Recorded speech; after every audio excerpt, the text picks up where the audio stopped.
We're talking to a lawyer that one time created a dumpster holding company and transferred the title to a piece of property, and I created the name based upon it to piss off the other lawyer.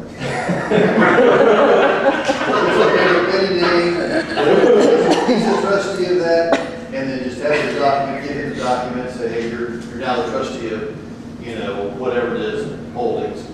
And I literally created an LLC in the state of Ohio to try to look a piece of property in Chicago to come into this LLC, and I picked a name that would piss off the Chicago attorney on the other side. Sorry for my language, but I literally did it because he was such a jerk to deal with. okay. So make up a name. I don't care. Pick up whatever you want to pick up. But no more than 3 because taxes will still get mailed to his address. Right. I just settled a case where Roly-Poly Land Trust held an option on a piece of property. Okay. Roly-Poly. Can you imagine that? I mean, it's the sky's the limit. Okay? I mean, it's whatever. I pick stuff that says one thing but really means something else. Okay? Like the Charitable Remainder Hold Trust. You know, the Montgomery County Charitable Remainder Hold Trust. Somebody might look, oh, that's a government trust. What's a government entity? You know? The all-time favorite I've heard from Pete Fortunato is somebody titled their car in the Battered Woman Shelter Trust. The lady that got a speeding ticket was given a pass because the guy sitting in the seat looked like he was the perpetrator. Hey, if it works, it works. Can you use trust information? No. No. Nice try, Alex, but no. Trust either are or aren't. Okay? All right. So, here's what makes a trust tick. Trust has to have various components to it to be valid. Okay, so either it is or isn't. In the process of forming the trust, you have to do certain things. The trustee, the trust has to have either a settlor, a grantor, or a trustor. All 3 words mean the same thing. Some states use different words. Okay? Then you have to have a trustee. I always recommend you appoint not only your original trustee, but you name in the trust instrument an alternate or successor trustee as well.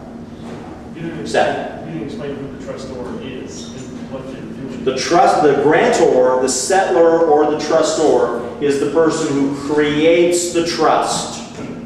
They're the ones that say, I want to create a trust. Seth, I'm going to create a trust right now. Seth, do me a favor. Would you please hold this for me in trust until I ask for it back? We have just created a common law personal property trust. May I have it back? We've just terminated the common law personal property trust with assets of about $800. Okay? The trustee in that situation was Seth. He held the asset. I'm the settlor, grantor, or trustor. I'm the one that created the trust by declaring or making the trust request. Okay? The third player in the trust situation is the beneficiary. For whom was the trust beneficial? When he held my phone, it was for my benefit. I could go, Seth, would you please hold this in trust and give it to my wife when you see her? Now, who's the beneficiary then? Your wife. My wife. Okay? Or my son or whoever, okay? Now, can one person be all 3? The answer is no. Absolutely not. No way. No how. It's an invalid trust. Well, Jeff, what if I create a single-member LLC to be the trustee, and I create the property, I put my property that I own by myself into this trust where my LLC is the trustee and I'm the beneficiary? No, not valid. Well, Jeff, what if I put the property into a trust and I'm the trustee and the beneficiary is my wife and I? Is that a valid trust? The answer is yes. What if it's my wife, my children, and I? The answer is yes. Okay. What if I took a piece of property, take it out of my name, put it into a trust where I'm the trustee, and my wife and I are the beneficiaries. Is that valid? The answer is yes. Okay? But if you alone, it's not. With me alone, it's not. Okay? Then the fourth player in a trust situation is the assignee of the beneficiary. And that may or may not be the case. You can, how many of you know that a beneficial interest of a trust can be bought and sold and exchanged? Yes. How many of you have ever done that?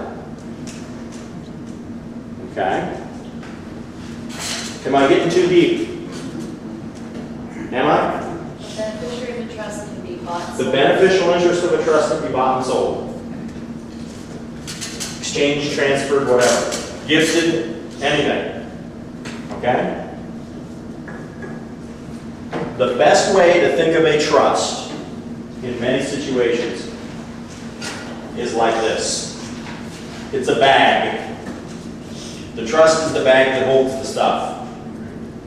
The trustee is the person who holds onto the bag and takes care of the bag. The assets of the trust are what's in the bag. Okay? The beneficiary is the person who benefits from what's in the bag, the assets that are in the bag. So after assignment will be somehow recorded, confirmed, whatever. So close until you use the word recorded. You don't record it. You don't record the transfer of a beneficial interest in the sale of beneficial interest of a trust. Okay? So after that, the assignee become a beneficiary. Becomes the new beneficiary. Successor beneficiary. Successor The beneficiary. successor, so you list the successor as well on the beneficiary, as well as the beneficiary now? Like say, I'm assuming like say, Yeah. the successor would be an inheritor. Correct. In that situation, you would identify who are these potential successor beneficiaries. If I'm going to create a trust for my benefit or for my family's benefit, I will write it to where it will, the income from it will flow to my wife and I, to my children, and to my children's children, should they have any. And it goes in that order. And it would go in that order. And my children's children would be the successor beneficiaries. And what makes assignees legitimate beneficiary? Just your wording? The written instrument where I've documented that I have now sold to Alex 10% of my beneficial ownership in the Wood, Hay, and Stubble Land Trust. Okay? And you keep that record, and the trustee has that copy of it as well. And the trustee signs and says, I acknowledge this. Okay. That now Alex is another beneficiary. Okay? Anything I need to go back over on that? Yes, sir. I don't know what going back over, but how would you change trustee? That is a great question. I'm glad you asked it. First thing is, you can change trustees in accordance with the trust instrument. What does the trust agreement say? What does that document say? Who has that power? The grantor, the settlor, or the trustor, as long as they're alive, they can change trustees. They can actually shut the trust down if it's a revocable trust. They could wake up the next day and go, you know what, that wasn't a good idea, I revoke it. Notify the trustee, hey, you're fired, I revoke the trust. Convey the property back out of, before you're fired, you got to convey the property back out of your name and as trustee into my name. Okay? That's one way. The second way is according to how it's spelled out in the trust agreement. So once the settlor or grantor is out of the picture, it usually allows the beneficiaries by a majority vote or supermajority vote to either fire the trustee or go hire a new one. Am I answering your question? Well, what do? Do you record that on, No, you don't, the trust agreement is not recorded. The trust agreement is a private, confidential document. well, I mean, Appointment of a new trustee. the change of trustee, does that change at the courthouse? No. Not unless you need to facilitate a future transfer of the property. Then you would file a supplemental document, such as a declaration of trust, saying that so-and-so is the new trustee. And you've gotten right to where I want you to be. Thank you for doing that. Because when you create a trust involving real estate, you have to make sure that the powers of the trustee are clearly recorded. You can do it two ways. You can do it three ways, and I don't recommend one of the three ways. You can do it in the language of the warranty deed to trustee. So the same piece of paper that goes on public record saying that Jib Jab Incorporated is now the trustee of, the Wood, Hay, and Stubble Land Trust. That same document says that Jib Jab Incorporated as trustee has the following powers and authority and responsibility. All spelled out right on that document. That's easy. I like that method the best. The second way is to record either at that time or subsequently a notarized document executed by the settlor, grantor, or the trustor, spelling out what are the rights and powers of the trustee. And that is often referred to as a declaration of trust. Okay? The third way to do it, and this is the way I do not recommend, so I'm almost hesitant to tell you this. If I tell you this, will you promise to never do it? You can record the actual trust agreement. But don't do that. Please don't do that, because you've given up all the privacy you ever created. And it'd be horrible. Okay? It'd be bad. I got a question. I want to make sure I understand this. 'Cause I want you to understand I this. don't think I do. Okay. Are you saying I can make a completely fictitious trustee? I mean, whether it be a business or an individual, doesn't have to exist. They have to exist. You gotta go create the entity. You gotta file the articles of organization with the Secretary of State. Okay. If I do that, that person doesn't have to exist. Well, the entity does exist because you filed it. So basically, I've made an entity. You created an entity. You're the trustee, yeah. So I don't have to keep coming up with different people. I can just create a legal entity and have to be a trustee. And Yep. have it go to a P.O. box in my local area so the taxes are mailed in. Yep, you can do that. The only kicker is going to be make sure that the statutory agent of that entity is a real human being with a street mailing address very different from you. So make sure that the statutory agent of that entity created to be the trustee. Literally, you can create a company called Trustee Services of Southern Ohio. And make the statutory agent me up in Northeast Ohio. And then that entity can serve as the trustee for all of your trusts. Yes, ma'am. Sue, I'm sorry. So is it better to, if we have a statutory agent for all of our other entities that own our property, should we have a different statutory agent so it doesn't look like everything's tied together to us? I don't know yet. Let's get a little deeper into your situation as I lay some other stuff out. Because you didn't quite tell me quite enough. That's okay. Ron, is it okay to, like I've had my daughter, she's in Chicago, have her trustee, just make it some trust, have her as trustee. My son's in Houston, just make him trustee of some other properties. Even though we have the same last name, is that a problem? I thought it might be, but I'll ask, because they're in different states. It depends. There's some really advantages to doing that because then if they want to sue them, they got to get service on them in Texas or in Illinois. And that's a pain in the butt. Okay. On a plaintiff. Because what you're trying to do here, the whole goal is to make it hard for somebody else to come after you, to find you and chase you. That's the whole goal here. Okay? We got to remember you got to remember how many layers of protection do you want. And I'm comfortable with what all I'm laying out because this is what I do. I got the umbrella liability policy, that's my main shield.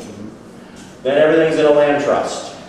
And then I'll get to how the land trusts are used and operated and owned in a little bit later. Okay, that might be after lunch, I can't remember. Okay? Yes? Bob again. I guess I'm missing. Yes, Bob again. You've got enough liability in your umbrella policy to cover your net worth.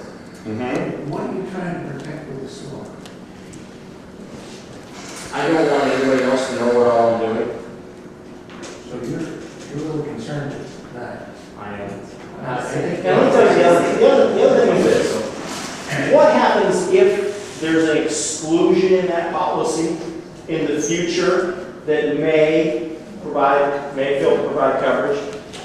What happens if that insurance company goes bankrupt or insolvent.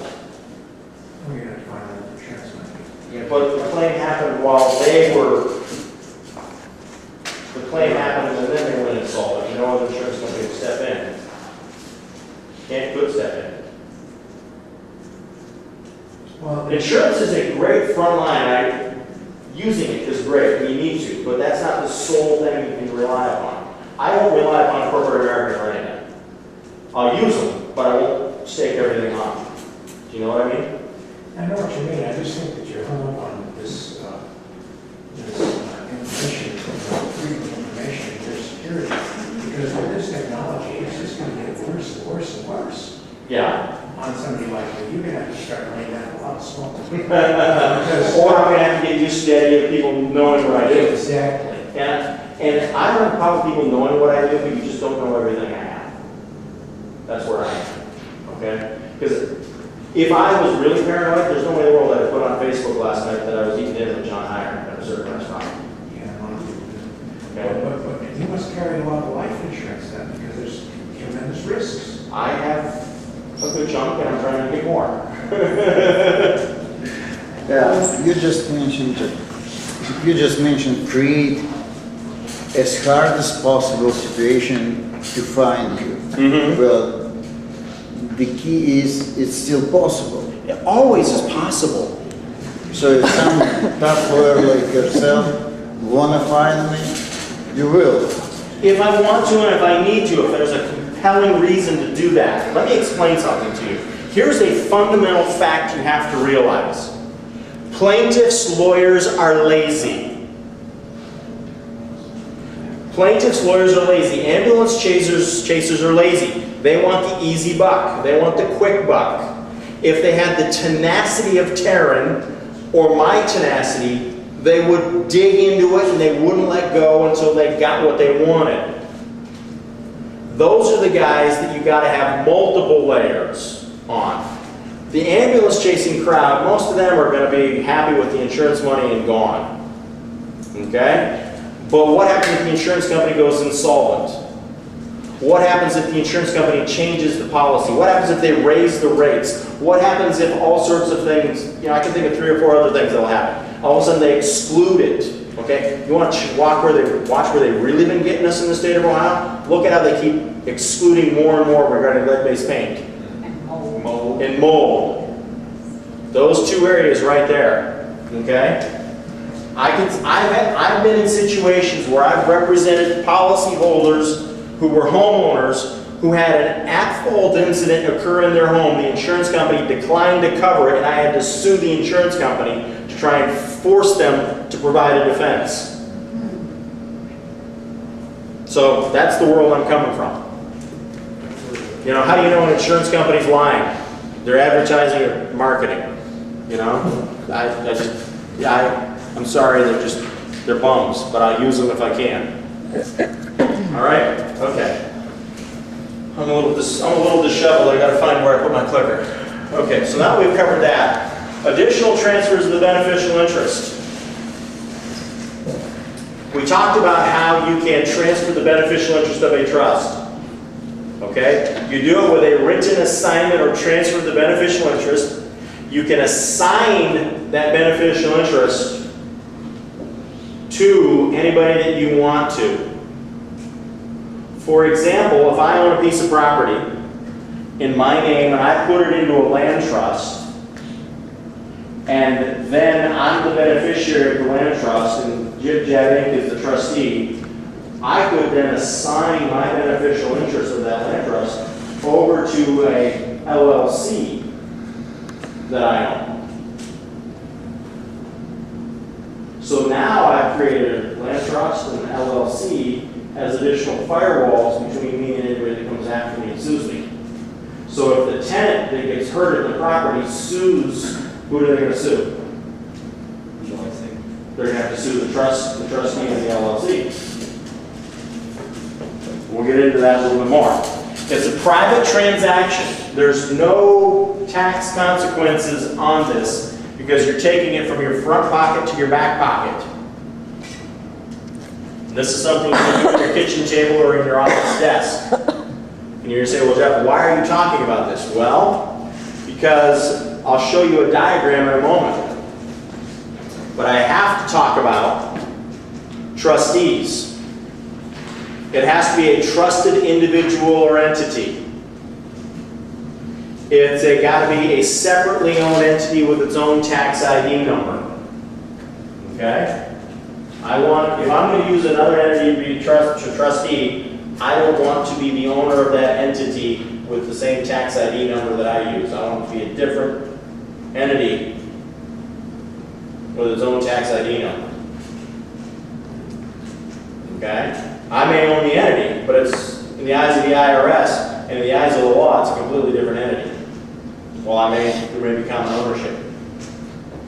One of the other things that you can think about is, do you want your trustee to also be your property manager? Some people say yes, some people say no. I personally use one of my LLCs to be both the trustee and the property manager.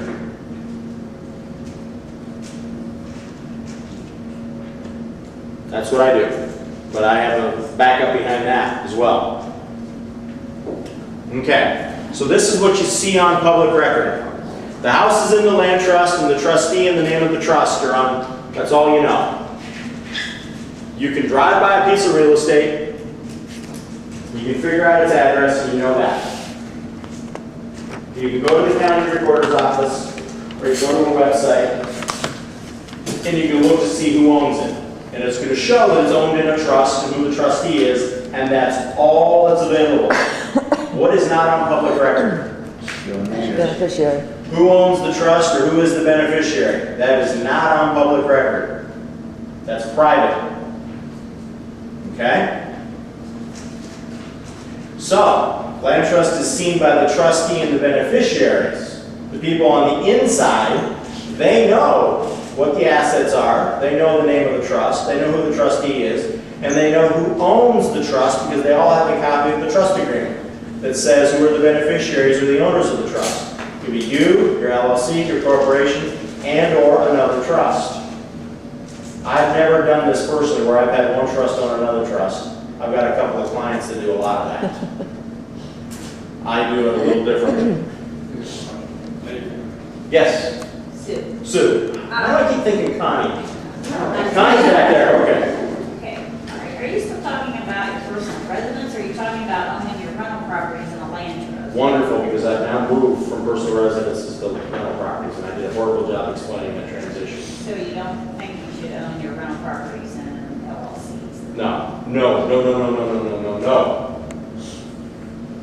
I misunderstood your question. The way I answered it was, I don't think you should own your personal residence in an LLC. Don't do that. Should you own your rental properties in an LLC? We'll get there. You'll see how we do this. Okay, so when you're talking about having your trustee of your personal residence is also your property manager, why do you need a property No, manager? I moved over to rental properties already without, and you did a terrible job explaining the transition. You called me out on it. Thank you. One more question on the personal residence. Okay. Did you put your personal residence in a trust? Pardon me? Did you put your personal Absolutely. residence in a trust? I would put my personal residence in a trust. In a revocable trust that has your ID number? In a revocable trust of which the trustee is not one of my own entities, it's somebody else. So it's not your personal trust? It's not my. What I did is give the name of a trust in a corporation wholly owned by my father-in-law was the trustee. An out-of-state corporation owned by my father-in-law is the trustee. You did not elaborate what kind of LLC, multiple member or single members. I haven't gotten there yet. Oh, sorry. That's okay, Alex. That's okay. Because I can make this complicated or I can make this simple. It's where you want to be. So, some of you are going to say, well, how do we get to where we've got this thing? The owner of the record is the land trust that owns the property. The trustee is the owns, controls the land trust. And you're over here, and you and your spouse and so on, okay? But we're going to put a couple of things in there that This is the end product. Okay?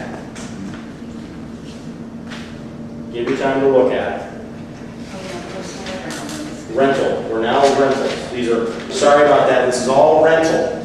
Rental, rental, rental, rental, rental. So I My see mistake. 2 layers of LLCs. You've got a couple of things going on here. You've got a umbrella liability insurance policy surrounding pretty much all of this. Public record shows the property is owned in a land trust. If they dig around, they'll find out under court order that the beneficiary of the land trust is a single member LLC. That single member LLC is owned by a multiple member LLC. That multiple member LLC has 2 or more owner members, you and your spouse or partner. So who owns it? Well, actually, you. Eventually you. Is this a single rental property or multiple rental properties within this chapter? You've got 1 rental property per trust. Okay? Good question. Can your trustee will not be a citizen of the United States? No, I want my trustee to be a citizen of the United States.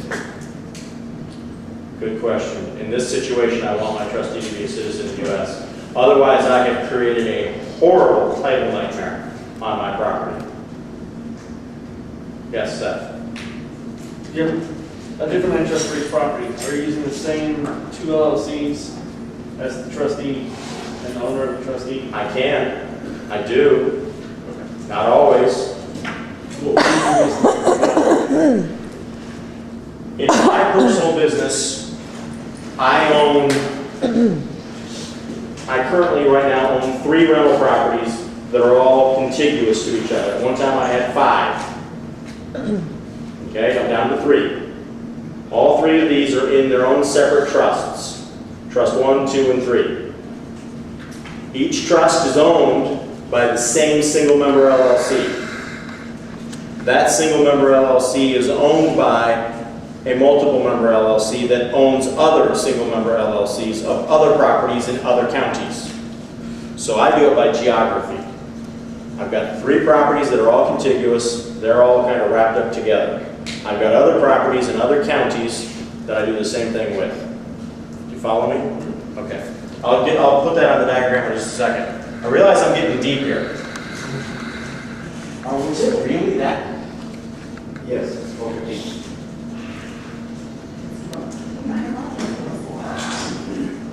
See, this is the question you just asked me. Okay? That's one of the ways of doing it. But it's not the only way of doing it. I have properties in Cuyahoga County. I've got 4 of them in Cuyahoga County that are all done this way. Okay? One single member LLC is the trustee of all 4 of them. And that single member LLC is owned by one multiple member LLC. That same multiple member LLC owns another single member LLC that is the beneficiary of 3 other land trusts in Ashtabula County, Ohio. So you're going to look at this and you're going to say, well, that's a lot of confusion.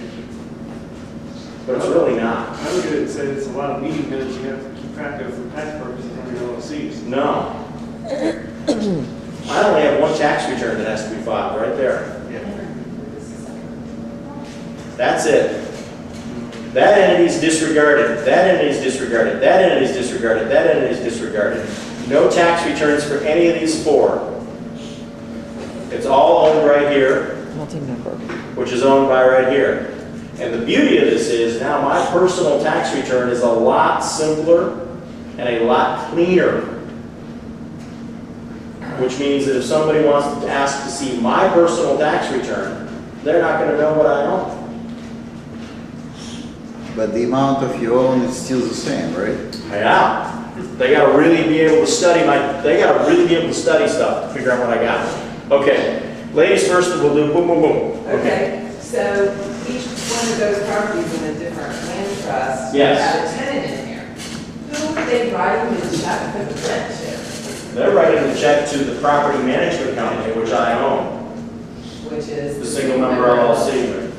So I've got 5 tenants in Cleveland, Ohio. I take that back. I've got single, double. I got 7 tenants in Cleveland, Ohio that write a check to Baltic Properties LLC. And that's the beneficiary of the land trust? That's the beneficiary and, yes, beneficiary of the land trust. They fall on your stairs, they sue. They gotta sue the trust. They gotta sue Baltic Properties. They gotta sue the trust and they gotta sue Baltic Properties. And when they sue Baltic Properties, they run into the insurance policy that I have in place.